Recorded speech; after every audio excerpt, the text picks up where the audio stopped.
राम राम दोस्तों। आज हम बालकांड का पार्ट नंबर 5 लेके हाजिर हुए हैं। बालकांड रामचरितमानस का प्रथम कांड है जो फर्स्ट ग्रेड सेकंड ग्रेड में स्नातक स्तरीय पाठ्यक्रम में शामिल किया गया है। एहि मह रघुपति नाम उदारा, अति पावन प्राण श्रुति सारा। राम सिया राम जय जय राम।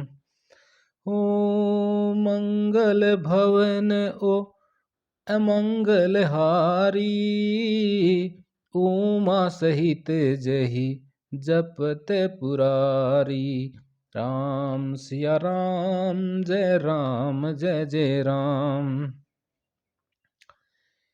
यही इसमें उदारा यानी उदार नाम, उदार नाम, अति पावन अत्यधिक पवित्र, श्रुति आया है वेद के लिए, मंगल यानी कल्याणकारी, उमा यहाँ पर भगवान शिव की पत्नी पार्वती जी के लिए आया है, जपत जपना पुरारी शिव। एहि मह रघुपति नाम उदारा, अति पावन पुराण श्रुति सारा। मंगल भवन अमंगल हारी, उमा सहित जय जपत पुरारी। इसमें श्री रघुनाथ जी का उदार नाम है जो अत्यंत पवित्र है, वेद पुराणों का सार है, कल्याण का भवन है और अमंगलों को हरने वाला है, जिसे पार्वती जी सहित भगवान शिव जी सदा जाप करते हैं। भनीति विचित्र कुकबि कृत जोऊ, राम नाम बिनु सोह न सोऊ। विधु बनी सब भांति सवारी, सोह न बसन बिना बर नारी। भनीति यानी कविता, सुकवि अच्छे कवि, कृत किया हुआ या रचा हुआ, राम नाम बिनु सोहन, सो यानी शोभा, विधु बनी यानी विधु चंद्रमा, और विधु बनी विधु के समान मुख वाली सुंदर स्त्री।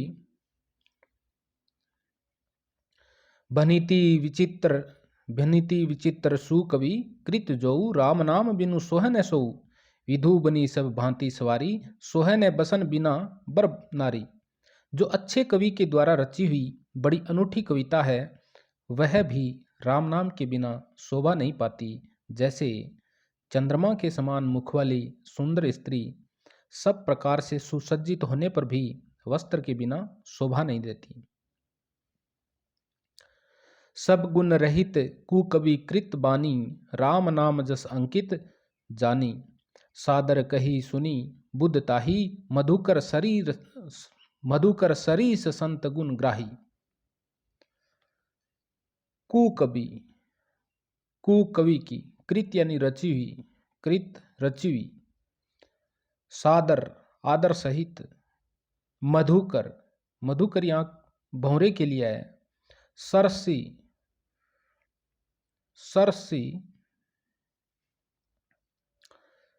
संत गुणग्राही।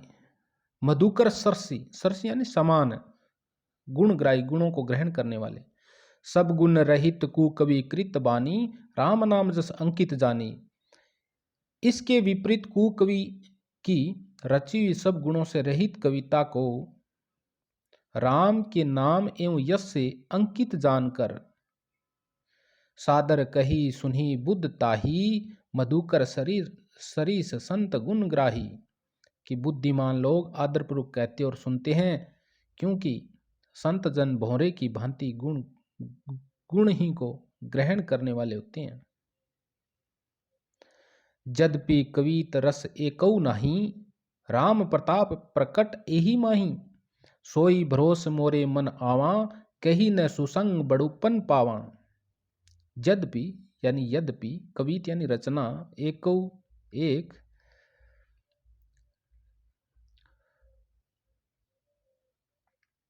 सुसंग अच्छी संगति, मोरे यानी मेरे। यद्यपि कवित रस एकौ नाही, राम प्रताप प्रगट एहि माई। यद्यपि मेरी इस रचना में कविता का एक भी रस नहीं है, तथापि इसमें श्री राम जी का प्रताप प्रकट है। सोई भरोस मोरे मन आवा, केही न सु संग बड़ुपन पावा। मेरे मन में यही एक भरोसा है, भले संग से भला किसने बड़प्पन नहीं पाया। धुमऊ तजई सहज करुआई, अगरू प्रसंग सुगंध बसाई। बनीति बदेश वस्तु भली बरनी, राम कथा जग मंगल करनी। तो राम की कथा संसार में कल्याण करने वाली है। धुमऊ यानी धुआं, तजई त्याग कर, क्रुआई क्रुआई यानी कड़ुएपन को, सुगंध अच्छी गंध, बनीति बनीति बनीति होता है कविता, बदेश यानी भद्दी, बरनी यानी वर्णन करना। धुमई तजई सहज करुआई, अगरू प्रसंग सुगंध बसाई।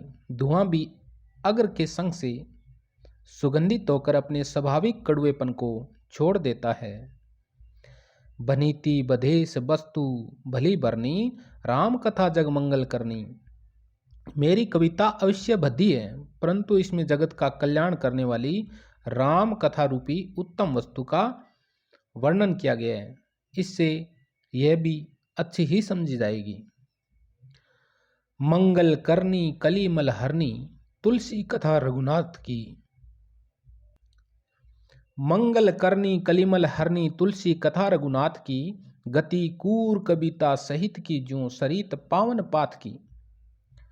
प्रभु सूजस संगति भनीति भली होई, सूजन मन भावनी। भव अंग भूति मसान की, सुमृत सुहावनी पावन की। मंगल करनी कलिमल हरनी, कलिमल यानी कलयुग, मल यानी दोष, हरनी यानी हरने वाली। जो सरित पावन पाथ की, सरित नदी, सूजस यानी यश, भनीति यानी वर्णन कविता, सुजन श्रेष्ठ जन विद्वान लोग। मंगल करनी कलिमल हरनी, तुलसी कथा रघुनाथ की। गति कूर कविता सरित की, ज्यों सरित पावन पाथ की। तुलसीदास जी कहते हैं कि रघुनाथ जी की कथा कल्याण करने वाली और कलयुग के पापों को हरने वाली है। मेरे इस बद्दी कविता रूपी नदी की चाल पवित्र जल वाली नदी यानी गंगा जी की चाल की भांति टेढ़ी है।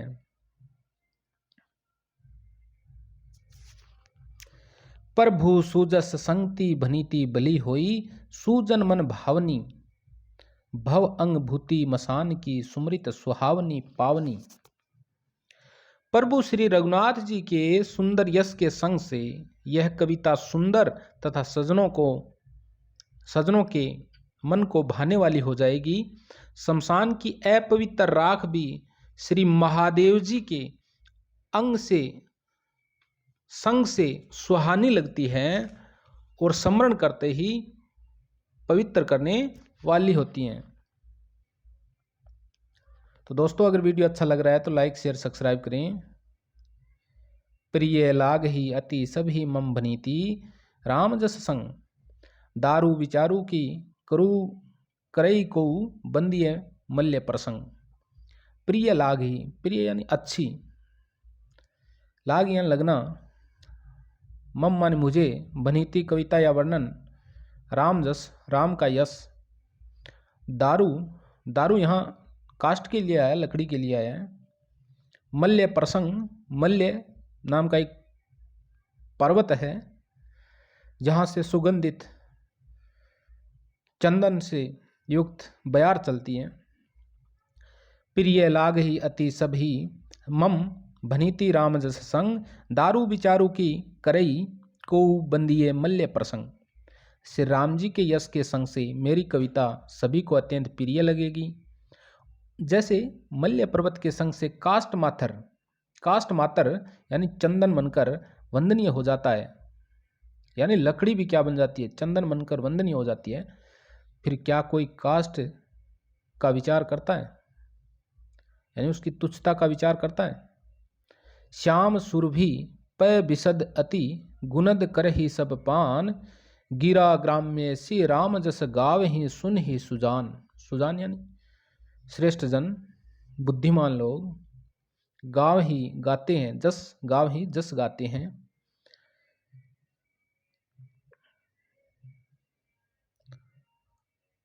गिरा, गिरा ग्राम्य, गिरा ग्राम्य यहाँ जो शब्द आया है गिरा ग्राम्य, ये ग्वारू भाषा यानी गांव की भाषा के लिए आया है, और गांव की भाषा को यहाँ पर ग्वारू भाषा कहा गया है। श्याम सुरभि पय बिसद अति गुनद करहि सब पान गिरा ग्राम्य से राम जस गावी सुनी सुजान। श्यामा गो काली होने पर भी उसका दूध उज्जवल और बहुत गुणकारी होता है, यानी गाय काली है तो क्या है, उसका दूध तो उज्जवल है, गुणों से भरा हुआ है, यही समझकर सब लोग उसे पीते हैं। इसी तरह गंवारू भाषा में होने पर भी श्री सीता जी, राम जी के यश को बुद्धिमान लोग बड़े चाव से गाते और सुनते हैं। मणि मानिक मुक्ता छवि जैसी अहि गिरी गज सिर सोहन तैसी नृप किरीट तरुणी तनु पाई लही सकल शोभा अधिकाई।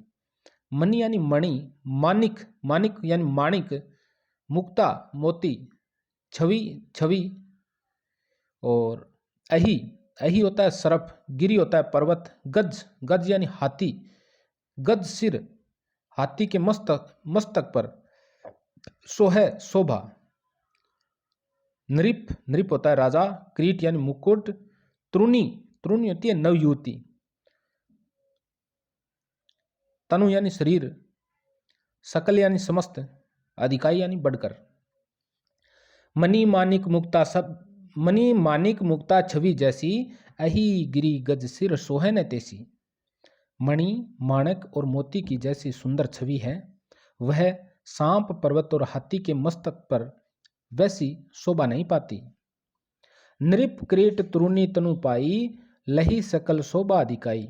राजा के मुकुट और नवयुवती स्त्री के शरीर को पाकर ही ये सब अधिक शोभा को प्राप्त करते हैं। तैसे ही सुकवि कवित बुद्ध कही उपजही अनंत अनंत छवि लही। भक्ति हेतु विधि भवन बिहाई सुमृत शारद आवती धाई। सुकवि श्रेष्ठ कवि, कवित यानी रचना, बुद्ध कही बुद्धिमान लोगों ने कही है, उपजे ही उपजती है, छवि शोभा। तैसे ही सुकवि कवित बुद्ध कही उपजी अनंत अनंत छवि लही। इस तरह बुद्धिमान लोग कहते हैं कि सुकवि की कविता भी उत्पन्न और कहीं होती है, कविता भी उत्पन्न और कहीं होती है, और शोभा अन्यत्र कहीं होती है। अर्थात कवि की वाणी से उत्पन्न हुई कविता वहाँ शोभा पाती है जहाँ उसका विचार, प्रचार तथा उसमें कथित आदर्श का ग्रहण और अनुसरण होता है। भक्ति हेतु विधि भवन बिहाई सुमृत शारद आवती धाई। कवि के स्मरण करते ही उसकी भक्ति के कारण सरस्वती जी, शारद, शारद किसके लिए है, शारदे माँ सरस्वती जी ब्रह्मलोक को छोड़कर धाई यानी दौड़कर, दौड़ती हुई आती हैं। रामचरित सर बिनु अनहवाए सो श्रम जाय न कोटि उपाय। रामचरित सर बिनु अनहवाए सो श्रम जाय न कोटि उपाय। कवि गोविंद अस हृदय विचारी गाव ही हरि जस कली मलहारी। रामचरित, राम का चरित्र,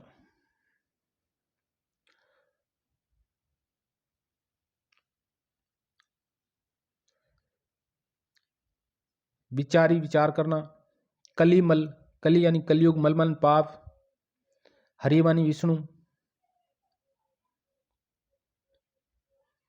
रामचरित सर बिनु अनवाए सो श्रम जाय न कोटि उपाय। कवि गोविंद सहृदय विचारी गाव ही हरि जस कलिमल हारी।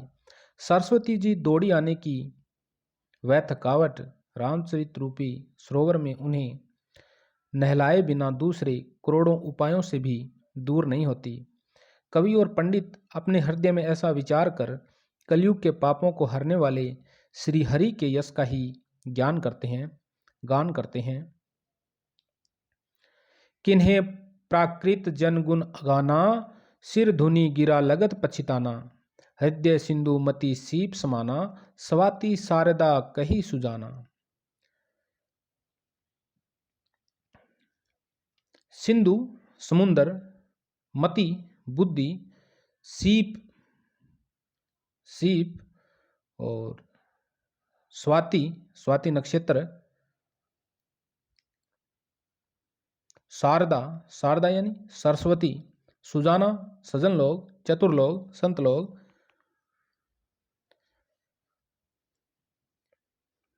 गिरा यहाँ पर सरस्वती जी के लिए आया है। गिरा यानी गिरा का अर्थ होता है वाणी, और वाणी की देवी कौन है? सरस्वती। किन्हे प्राकृत जन्म गुण गाना, सिर धुनि गिरा लगत पछिताना। हृदय सिंधु मति सीप समाना, स्वाति शारदा कही सुजाना। संसारी मनुष्यों का गुणगान करने से सरस्वती जी सिर धुनकर पछताने लगती है कि मैं क्यों इसके बुलाने पर आई। बुद्धिमान लोग हृदय सिंधु, हृदय को समुंदर, मति सीप और बुद्धि को सीप, स्वाति शारदा और सरस्वती को स्वाति नक्षत्र के समान कहते हैं। जो बरसै ही बरबारी विचारू, होई कवित मुक्तामणि चारू। जो बरसै ही बरबारी विचारू, होई कवित मुक्तामणि चारू। इसमें यदि श्रेष्ठ विचार रूपी जल बरसता है तो मुक्तामणि के समान सुंदर कविता होती है। जुगुती बेधी पुनि पोही, जुगुती भेदी पुनि पोही अही। रामचरित बर ताग, पहिरही सजन विमल उर शोभा अति अनुराग। अनुराग होता है प्रेम। जुक्ति यानी युक्ति, जुक्ति होती है युक्ति। भेदी यानी भेद कर। पुनि यानी फिर। और ताग, यहां ताग है, तागे के लिए है, धागा। सजन बीमल मल से रहित यानी निर्मल, उर यानी हृदय, शोभा यानी शोभायमान होते हैं, अनुराग यानी प्रेम। जुगति भेदी पुनि पोई अही, रामचरित बरताग, पहिए रही सजन विमल उर शोभा अति अनुराग। उन कविता रूपी मुक्तमणियों को युक्ति से भेद कर फिर रामचरित्र रूपी सुंदर तागे में पिरोकर सज्जन लोग अपने निर्मल हृदय में धारण करते हैं, जिससे अत्यंत अनुराग रूपी शोभा होती है। वे आत्यंतिक प्रेम को प्राप्त होते हैं। जे जन्मे कली काल कराला, कर्तव्य बायस बेस मराला। चलत कुपथ भेद मग छोड़े, चलत कुपंथ भेद मग छाड़े। कपट कलेवर कलिमल भांडे। जे जन्मे यानी जन्म लेना, कलयुग में, कराला तो बहुत कराल होगा। बायस होता है कोआ, बेस यानी बेस बनाना। मराला होता है हंस, मराल होता है हंस। कुपंथ कुमार्ग पर, वेद यानी वेद, छाड़े यानी छोड़कर, कपट यानी कपट चालाकी, कलिमल कलयुग के पाप। जे जन्मे कली काल कराला, कर्तव्य बायस बेस मराला। चलत कुपंथ भेद मग छाड़े, कपट कलेवर कलिमल भांडे। जो कराल कलयुग में जन्मे हैं, जिनकी करनी कोए के समान है और वेश हंस का सा है, जो वेद मार्ग को छोड़कर कुमार्ग पर चलते हैं, जो कपटी की मूर्ति और कलयुग के पापों के भांडे हैं। बंचक भगत कहाई राम के, किंकर कंचन कोह काम के। तिन्ह में प्रथम रेख जग मोरी, धिंग धर्म ध्वज धंधक धोरी। वंचक यानी ठगना, किंकर यानी सेवक, किंकर होता है सेवक, सेवक कह सकते हैं, गुलाम कह सकते हैं। धींग धर्म ध्वज, धर्म ध्वज यानी धर्म ध्वजी। धींग यानी धींगा धींगी। और कंचन सोना। को है क्रोध। बंचक भगत कहाई राम के, किंकर कंचन को है काम के।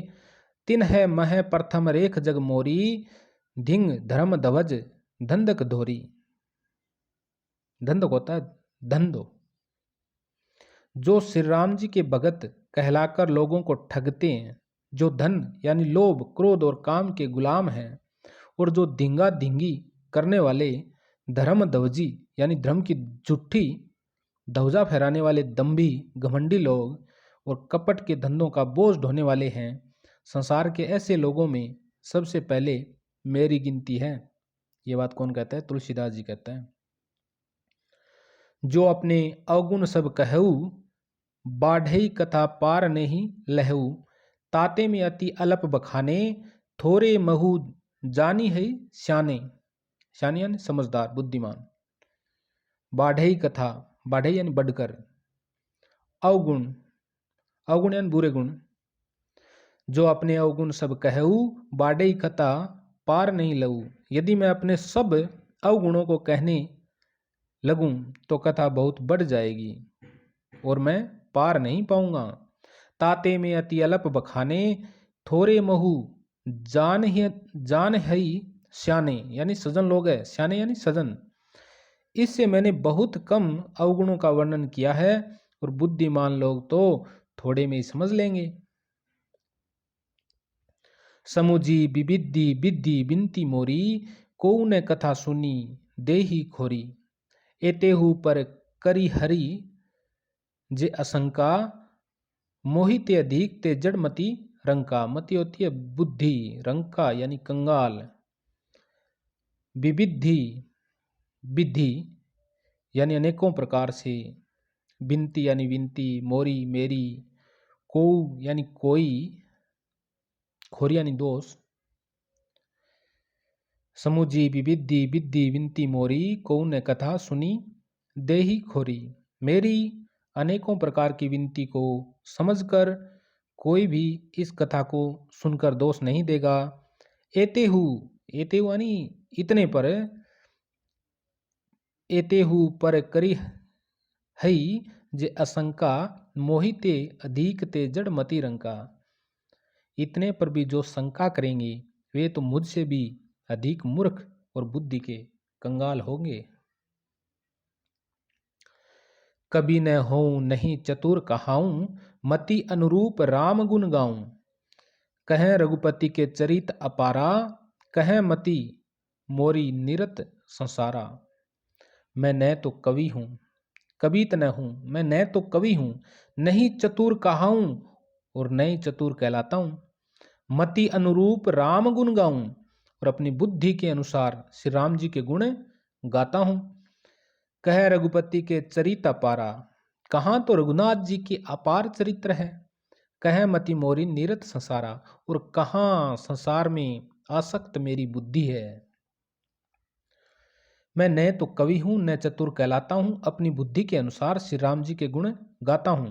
कहाँ तो श्री राम जी के अपार चरित्र, कहाँ संसार में आसक्त मेरी बुद्धि। जेहि मारुत गिरी मेरु उड़ाही, कहऊ तुल केहि लेखे माही। समुझत अमित राम प्रभुताई, करत कथा मन अति कदराई। कदराई यानी हिचकना, अति कदराई अत्यधिक हिचक। जेहि जैसे, मारुत यानी हवा, गिरी पर्वत, मेरु मेरु, गिरी यानी मेरु पर्वत, उड़ाही उड़ाना, कहू कहना, तुल तुल होती है रुई, अमित अमित यानी असीम। जेहि मारुत गिरी मेरु उड़ाही, कहू तुल केहि लेखे माही। जिस हवा से सुमेरु जैसे पहाड़ उड़ जाते हैं, कहिए तो उसके सामने रुई किस गिनती में है। समुझत समुझत अमित राम प्रभुताई, करत कथा मन अति कदराई। श्री राम जी की असीम प्रभुता को समझकर कथा रचने में मेरा मन बहुत हिचकता है। दोस्तों आज इतना ही पढ़ेंगे, बाकी का आगे के पार्ट में देखेंगे। अगर पीछे के वीडियो आपने नहीं देखे हैं तो आप प्ले लिस्ट में जाकर देख सकते हैं। और हमने भ्रमर गीत से संबंधित रामचरितमानस बालकांड के ऑब्जेक्टिव क्वेश्चन पहले ही डाल रखे हैं। इसके अलावा मीरा पदावली से संबंधित, कबीर ग्रंथावली से संबंधित, और जो कुरुक्षेत्र का प्रथम सर्ग लगता है, रामधारी सिंह दिनकर जी का प्रबंध काव्य का प्रथम सर्ग लगता है, उसके भी हमने प्रश्न बना के डाल रखे हैं। आप देख सकते हैं उन वीडियोस को। आपने अगर बढ़िया तरीके से पढ़ रखा है तो आपकी तैयारी का पता चलेगा और आपको ज्ञान भी होगा अलग से। अगर वीडियो बढ़िया लगा है, आपके समझ में आ रहा है, तो प्लीज़ लाइक शेयर सब्सक्राइब करें। कोई कमी दिखाई दे रही है तो कमेंट करके बताएं कि भाई साहब ये कमी रह रही है, आप थोड़ा सुधार करें। ओके।